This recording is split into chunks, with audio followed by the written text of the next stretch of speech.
Hi, I'm Pamela Wallin. Welcome to another edition of No Nonsense. We are going to talk about some issues today we should all be thinking about.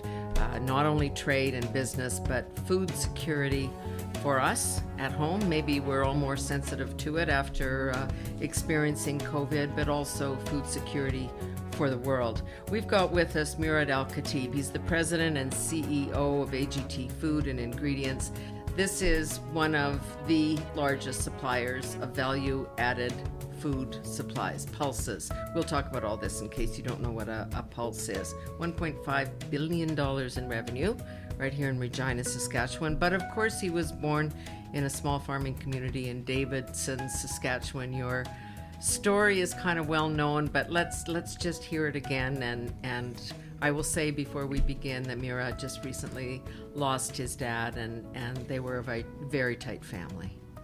Yeah, absolutely. You know, Senator, it's a very typical, Saskatchewan story with an atypical flair to it. In that, my parents, were an immigrant family from Turkey.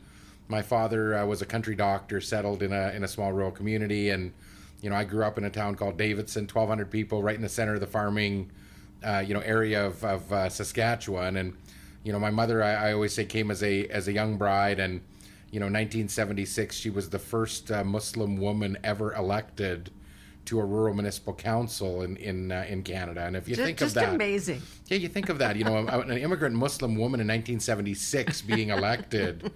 And then served 27 years in rural municipal politics. So that's kind of the fabric that I was raised in, was community leadership, agriculture, the importance of that rural economy. And, that's something that kind of, is a passion of mine. And so it's in your blood. It's yeah, really absolutely it is. And DNA. you find that in a common, thread of Saskatchewan people, where that rural roots kind of shapes the person you are, and a lot of times shapes the business that you're in. For sure, as in your case.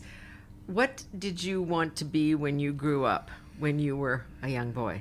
Well, I come from 5 generations of doctors, so of course that was the first thought. But then, my mother always says I was very entrepreneurial, and started my first business when I was 4 years old. Which was? While I was selling bubble gum that I bought in Turkey on family vacations to the kids on the playground, and it was exotic. It was, absolutely. So. But my desire was always to have a business that would drive wealth and prosperity for rural Saskatchewan. And so, I say I did what every responsible 28-year-old kid did. My wife was 6 months pregnant with our twins, and I quit my job in government, and I moved to the basement of my house, and I started a little startup company that was gonna commercialize lentils, chickpeas, peas, and beans, which I thought at that time had tremendous potential for growth in our country because of the demand for protein, and I turned out to be right. It's become a multi-billion-dollar industry in Western Canada. And you're sitting here today, so your wife didn't kill you for making that decision. She did not, and those twins are now a boy and a girl that are in second year university at the University of Regina studying business as well. So they might be ready to take over the biz. They're both in the business and interested. All right, let's get into this, because I've used this phrase from time to time in other parts of Canada and said, pulses are very big, and they go, huh, what? What's a pulse? Lentils, peas, chickpeas, beans. These are the crops that we call legumes. Mm-hmm. And, when I was a kid growing up in Saskatchewan, we used to do a 2-crop rotation, cereal grains, so wheat and then canola, and then we would have summer fallow. Right. So summer fallow was the black dirt that you'd see all across the country. Instead of the black dirt, you can plant a legume, and it naturally fixes nitrogen in the soil. It dramatically boosts the yield on the follow-on cereal, and it helps with soil management, disease management, nutrient management, and they don't require nitrogen fertilizer to grow.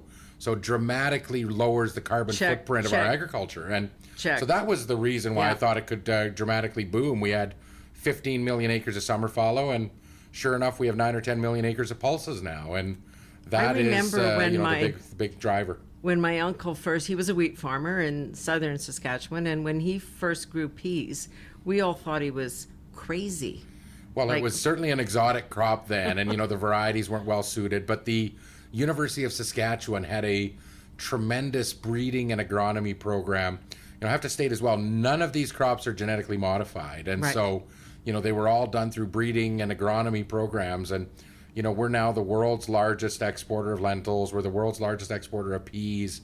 So when you look at, what the world consumes now in plant-based protein, and you hear about this revolution of Beyond Meats and all these other companies making non-meat burgers and all these things. Well, pulses are the start of that. So in Saskatchewan, we've known that for years, and we're the start and the big part of the supply chain. I think I've told you the story, but I was traveling as a senator in India, and we were in a city of who knows what, 30 million people that I'd never heard the name of, right? Because there are many of them. We went to the legislature. I was introduced as a senator from Saskatchewan, and there was a spontaneous round of applause. And I thought, that's exceedingly polite, right? I'm sure they've never heard of it. I asked afterwards, the fellow came over and he said, "We were saying thank you. You feed our country." Yeah, absolutely. He knew the name Saskatchewan. Yeah, I mean, when you're in India, I remember, going with our friend Brad Wall when he was premier, and we felt like rock stars because we were talking about, the three things they wanted to talk about: potash, uranium, and lentils. And those are the three things that India really desired. And again, three multi-billion-dollar industries in Saskatchewan that people don't well know about. You are kind of a rock star on the lentil front. It's really, you told us a little story once, and I so loved it that when you think about China and I guess other Asian countries who the staple is rice, but rice actually has no food value particularly. I mean, it'll fill you up, but not sustain you. And that you have developed a product that looks like rice, tastes like rice, made out of lentils. So they're eating what they're comfortable with and familiar with, but it's healthy. Well, and this is, kind of part of the, what we would call kind of biofortification or natural fortification of nutrients, vitamins, protein content. Just, on that story, I mean, rice is, 4 to 5% protein, 1 gram of fiber. We can make a lentil or a pea extruded product with a natural flour that looks like that rice kernel, boils like it, has the texture and taste near to a rice, and you'd have 14% protein, 8 grams of fiber. And so when you look at fiber and protein deficiency in the world, governments are struggling with malnutrition. Right. Governments are struggling to feed with disposable incomes not rising. In fact, inflation and devaluations of currencies hurting their ability to feed, and that's food security. And when I look at that, we see very clearly when a baby is hungry, they cry. Mm-hmm. When a 19-year-old man is hungry and unemployed, they protest. So a basic building block of civil society is actually food security and full tummies. And, Canada has this tremendous role to play because we actually have what the world doesn't have: arable land and water, and a carbon footprint of agriculture that should be the envy of the rest of the world, with a sustainable 3-crop rotation, soil conservation practices, zero and minimum tillage, water management, all of those things that are all just not only buzzwords, but we actually do them every day in the technologies we use. It's just not that the rest of the world doesn't know.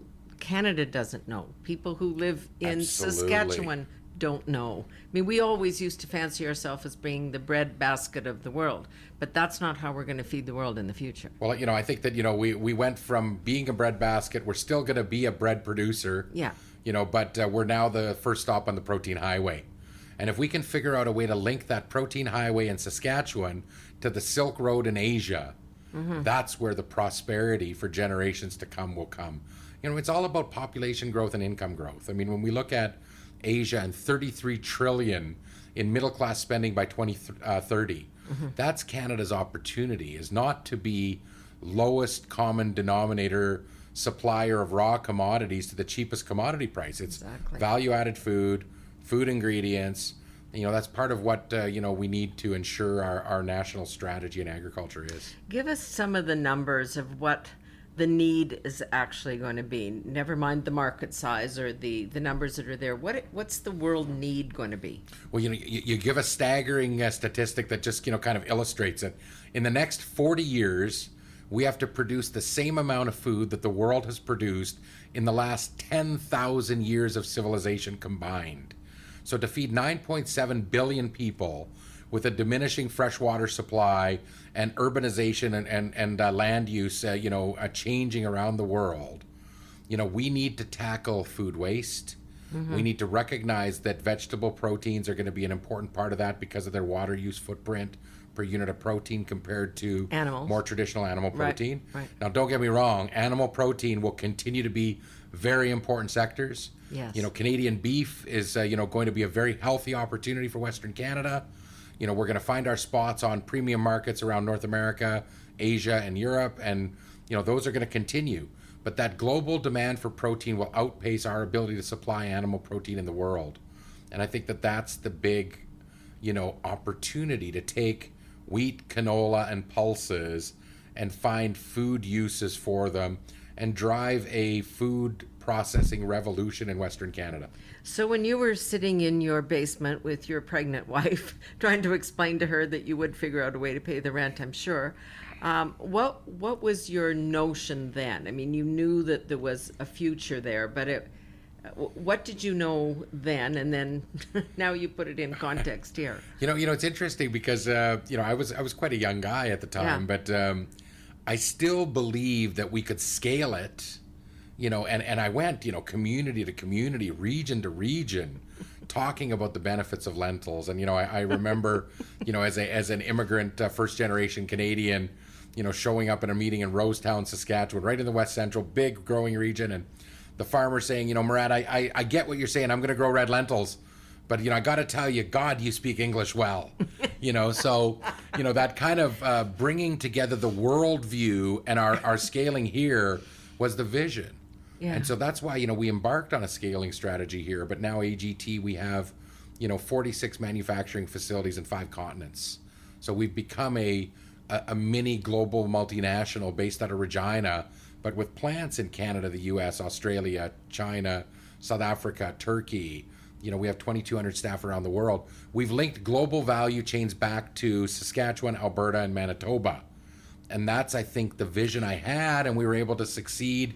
Now we're going to continue to build it. And that is the story, because for decades in this province, and I hate to say it, it's my home, but we had a mindset of, close is good enough, or if we try hard, that's enough. We weren't people who really strived and reached for the stars in that sense. And I think there was a change in the politics and the attitude, but you have done this, and it probably would have been easier if you'd moved somewhere else. Well, I think that, again, I always had a view, and I still have a view, that origin-based processing is actually key. So if we could process at the origin and leave the waste products like the feed and the screenings from the grain, we put it into the local feed markets. Which we need. And we containerize it and we ship it to markets. Yep. Transportation logistics has become a very important part of this. And, exactly. Saskatchewan, we have actually a great inland advantage in that empty containers from the United States and Eastern Canada go by our door to go back to Vancouver and Prince Rupert to go back to Asia. We're stopping them and we're filling them with grain now. We saw a train this morning, just that. Yeah, exactly. And that's become an advantage. So we've been also dragged into transportation. We're now the largest short-line railway in this country. AGT owns now and operates over almost 3,000 kilometers of rail in Saskatchewan and Manitoba. You stepped in, this is a sidebar, but I think we should mention it, when Churchill was isolated and the rail stopped and government was having a hard time making a decision about what to do. You made it happen. Yeah, we took over the Hudson Bay Railway, the Port of Churchill, and the Churchill Marine Tank Farm. And so we own that with Indigenous and First Nations communities in northern Manitoba. It's been a great success to relink it. We had the first grain season last year in a number of years, so we were able to ship vessels of durum wheat and lentils out of Saskatchewan that went through Churchill into the North Africa, Middle East region. Been a great success story, one that, the Arctic Gateway is the only rail-served port in the Arctic in North America, not just in Canada, is a great part of our future when we look at the Northern Passage that's going to be clear in the next 20 to 30 years. And we do have to think about that, because when politics intervene, and we've seen it on the oil and gas front, the pipelines, we were just shipping recently oil via Panama Canal to get from Alberta to New Brunswick. Exactly. We've got Western Canadian oil going around the Panama Canal instead of out to Churchill and over to Irving. So right. I think that change. has that'll a change. future on that Absolutely. That front.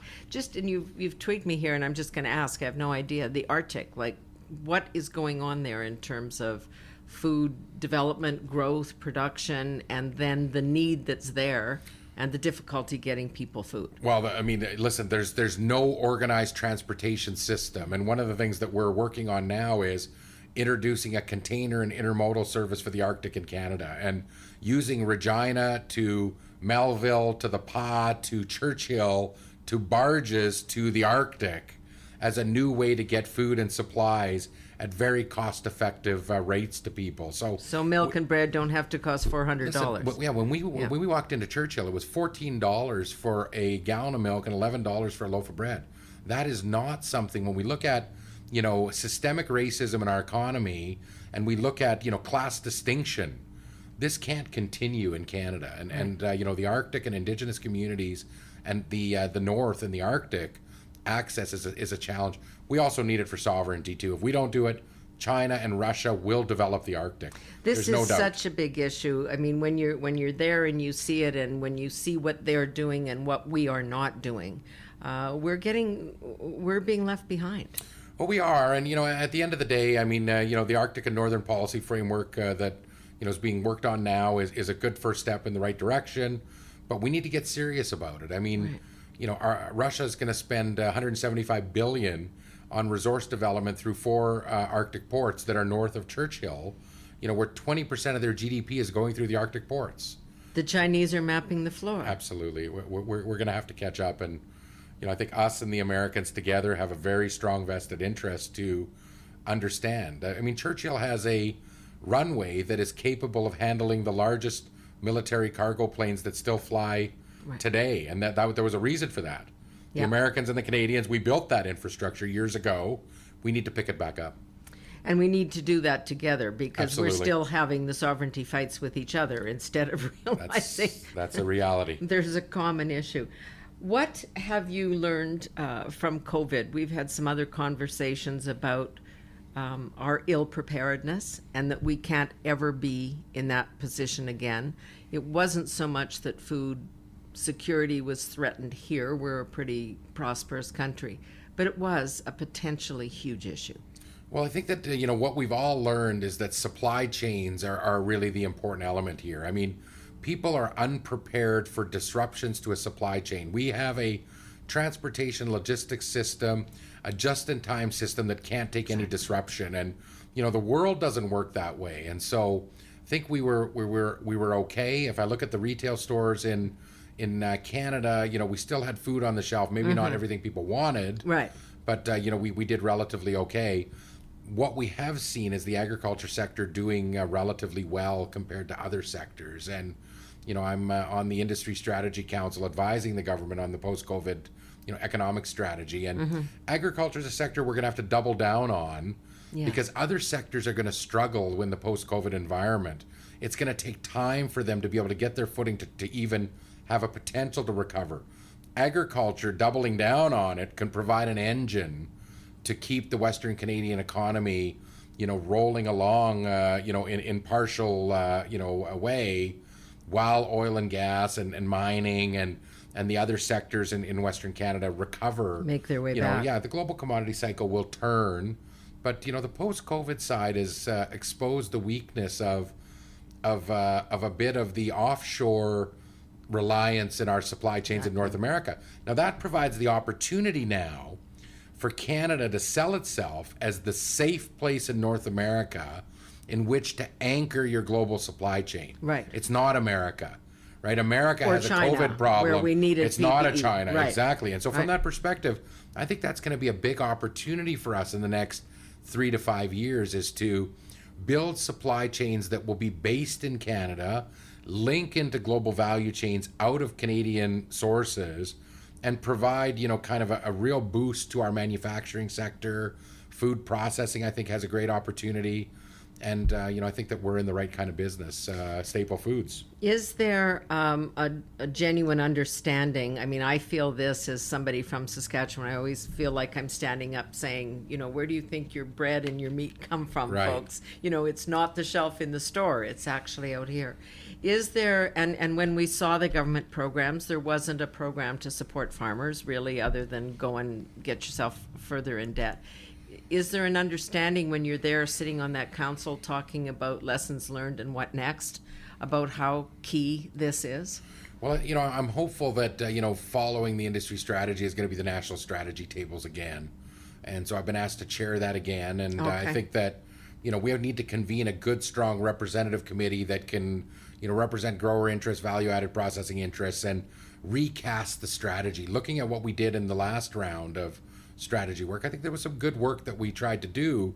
I mean, regulatory streamlining is a priority that needs to be done. Absolutely. And I think that when we talk about recasting domestic supply chains to link to the U.S., breaking down our interprovincial trade barriers, if it has never been important, it's now important. I don't know how many studies that we've been a part of in the Senate who have said this is absurd.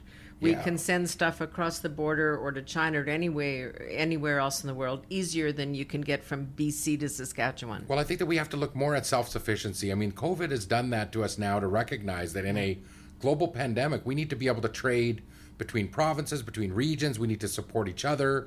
We need to have the economic interests of all Canadians at heart and get rid of some of these regional interests that are really trying to drive and restrict trade.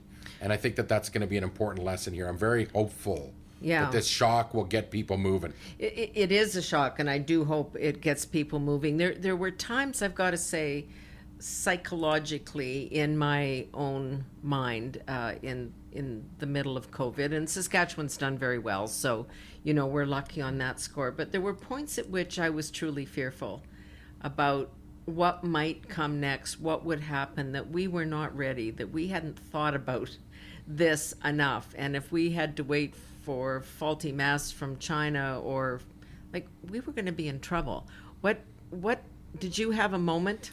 Well, I think that, it's what you're saying. When you're dealing in a pandemic where you don't know what the next day and week is going to hold, that's not the time to be worrying about it. What we have to do is learn from that now and make sure that the next time our domestic supply chains are ready.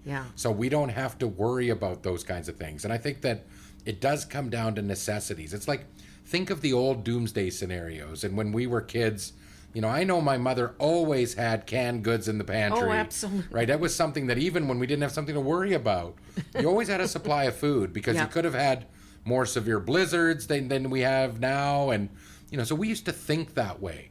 People are used to what I actually call the young generation, my twins who are 19 now, the instant gratification generation. They grew up with a smartphone and a tablet in their hands. Right. They're used to having everything at their fingertips, and they want it now. Right. But life doesn't work that way, and I think we learned that lesson here. I think that preparation in staple foods, preparation in PP&E, preparation in, basic essential commodities and systems, our healthcare systems need to have, proper planning. There's a lot of lessons that I'm hopeful we're going to take. This Saskatchewan mindset, because I felt that the same. I mean, when I go home out to Fishing Lake, when it's fall and the weather's starting, the first time I drive through a snowstorm, I stop and I kind of stock up. Yeah. Because we've always done that, because I was taught that way, I learned that way. And I wonder if that was kind of at the heart of us getting through this in some sense. We didn't have the concerns that the others had, because it wasn't great, but there were beans and toilet paper. We could make it. Yeah, and I think that again, our blessed farmland and our productive capacity leaves us in a position where, in this great country, we will never be hungry. We may not eat the things we want to eat, but we don't have the same isolation where countries who are reliant on import.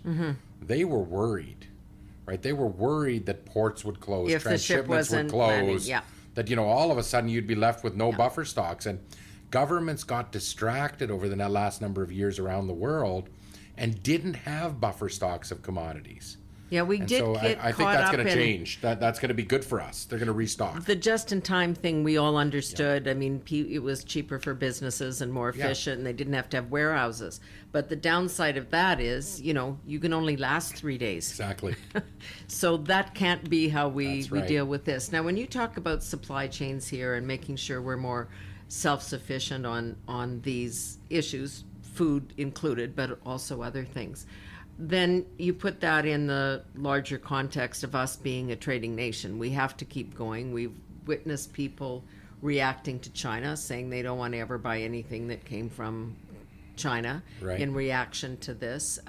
We've got issues going on with the states, although new NAFTA was signed and sealed, but there's always issues. This is now going to be a more sensitive, difficult time to maneuver through this. Are you optimistic about that we can do both things, become more self-sufficient without offending traditional trading partners or new markets? I think that the self-sufficiency is a reality to protect us against another, global pandemic type scenario. It's not the way in which we're going to enjoy prosperity. It's not instead exactly. Yeah. So from our perspective, I think that we can't give up because our population base and our productive capacity don't match. We produce so much more. Yeah. And I think that this inward-looking nationalism and global protectionism, thing that countries were going through, they've also now got their... You mean big countries to the south? Well, or even, in the emerging markets. I mean, their reliance on imports and food security is a great example. I think there's going to be a renewed interest in global trading again because people recognize that if we don't have those linked, reliable supply chains globally as well, they're going to be vulnerable going forward. So, I have an optimism that, we have to look here now, survive, but international is still an important part of our prosperity for sure. You are optimistic that we will achieve or be able to maintain food security. I don't mean for ourselves, that seems kind of straightforward, but in the world that we can do that. I think that it's going to have to be a combination of production. It's going to have to be a combination of attacking food waste. And I think that, you've mentioned that. Together, now that's really... I mean, food waste is alone, if we look at, a place like India, 20% of their harvest in a given year can be wasted post-harvest, from the lack of storage and handling, from rodent infestation, from, pest management. I mean, all of these things. If we look at, our supply chains, look at the potato and tomato, and look, when food service stopped, all of a sudden we have nowhere to go with all of those fresh produce. And we're throwing it out. We were. And so from that perspective, I'm hopeful that, we can address it and we can do more of what I call total plant utilization. Yeah. We got to use all the parts. We got to have different manufacturing. We got to create more with less. That's the way we're going to make our targets. And it does come back to the issue you mentioned of regulation. I remember my father at one point, he was a hunter shooting a moose, taking it to a food bank here in Regina because we had plenty there. And the folks saying, we can't do that. It's got to go through all the standard tests. It's got to go and be dressed and cut. And bureaucrats have to stamp it 16 times. We've kind of lost our ability to do what we do in smaller communities to do on a larger scale. You take food to somebody's house if they need food, right? Yeah, no, absolutely. And I think that, again, the social side of recognizing our social problems have been kind of magnified by the pandemic. I mean, I look at, in our communities here in Saskatchewan, we're still relatively better off, but, we have inner city communities in Regina that, kids were counting on the school breakfast and lunch programs that aren't there today because school is gone. Right. So now we're trying to support bag lunch programs in community outreach. And we tend to think, that's an American problem. It's very... It's not. I mean, Food Banks of Canada, we have a new partnership with them to bring, pasta and beans and lentils and chickpeas to food banks across the country to ensure that they're available for distribution. And, those kinds of things are heightening the social awareness that we have in communities. What about the mindset? There's the world that's embracing organic and vegan and vegetarian lifestyles, and the other side of the world that wants meat and potatoes come what may. How do you see the attitudes changing? I mean, if someone says, no, I'm sorry, you can't have a steak, you need, lentil pie. We have to kind of... Well, I always like to say that I don't mind having a side of steak with my lentils. So, from that perspective, my joke is, listen, the market is so big that we are going to have a diverse consumer. Where I actually see the big opportunity right now is, companies, leaders like Michael McCain at Maple Leaf are really, heavy into the fusion, offering today. If you look at the Light Life 50/50 brand, exactly, which has Saskatchewan peas in it, and it has, Canadian beef. Yeah. And you look at that 50/50 offering, and consumers are buying that product because little lower fat, little lower cholesterol, a carbon footprint that's different.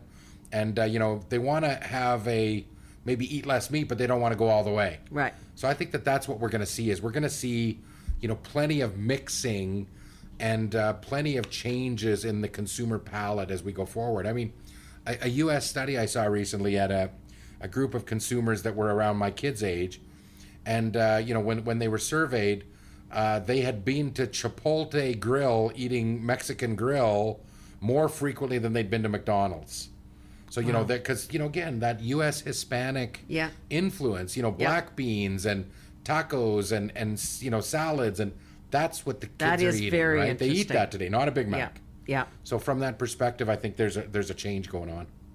And it's that notion of doing something good for your, if you can eat the half and half burger and say, oh, well, at least I'm making my contribution. Lots of people want to do that. Yeah, I think they are. I think that, we have to also recognize that the beef industry and the meat industry have made tremendous gains in sustainability too. Yeah, absolutely. And so from that perspective, none of what we're promoting on the plant-based, diet is actually related to an anti-meat. It's, no, exactly. It's related entirely to a variety. It's related to a desire to eat more protein. So it's not instead of, it's actually in addition to. Yeah. And I think that's the big opportunity that we're going to see around the world. You said it at an event that I saw you speak at, and it was a really interesting comment because all the kids these days want to get into high tech, and they want to work for Google or whatever the company is. And you said, if you want your kids to get into high tech, tell them to get into agriculture. It's the biggest high tech. Yeah, I mean, we've got a massive transformation of agriculture going on where, when I was, early in the business, we would go out to fields and we would take a square meter and we would count plants and pods and we'd estimate yields. I mean, today we've got drones flying, all of the lands. We've got vegetative maps and satellite imagery. We have now, autonomous machines, seeding. Autonomous vehicles. We have, this is about data, about analytics, about the IoT, the Internet of Things, and collecting data and making, very sophisticated decisions, traceability, identity preservation, food safety.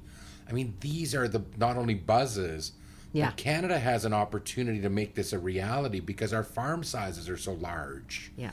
Try doing that technology in 1 acre farms in India. Yeah, it's not. So, we do say to young people, and if I look at my company at AGT, I've got a team of programmers and a team of IT people that, they're working in doing some cool stuff, and they love the fact that we're feeding the world at the same time.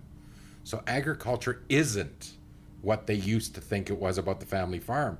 We have family farms in Saskatchewan that are farming 150,000 acres, in one family farm with hired people, and those farms have IT departments on their farm, with number of IT people full-time employed on the farm. Yeah. So that's, pretty exciting. This is part of the picture that we're trying to make sure that people see, is that this notion of, farmers driving down the road in a truck and getting on their tractor and a piece of straw sticking out of their teeth, that's not what agriculture is. No, I mean, they've still got the pickup truck. They still might have the straw, but the tractor is completely, self-driving with a GPS, and I can tell you it's a heck of a lot more comfortable than in your office. There's air conditioning. Exactly. So pretty exciting. Well, it's so wonderful to talk to you, and I feel like I want to say thank you because you had the vision and the idea, but you also were so determined to stay here and put this province on the map and make it a center of activity. And well, I mean, listen, I mean, it's exciting here in Saskatchewan, and people that have taken the time to understand the dynamic nature of our economy being so balanced compared to almost every other geography. Yeah. Where we always have a cylinder that fires to keep us moving along. And I think that's the exciting part of Saskatchewan. Thanks so much. Murad Al-Katib, President and CEO of AGT Foods. I had the pleasure, I've got to say this, of presenting Murad with a Senate medal too Yes. for the Senate's. And there's so many I can't even read them, but your contribution to this country is overwhelming and so much appreciated. Thank you. Thank you. Thanks for joining us for this edition of No Nonsense. I'm Pamela Wallin.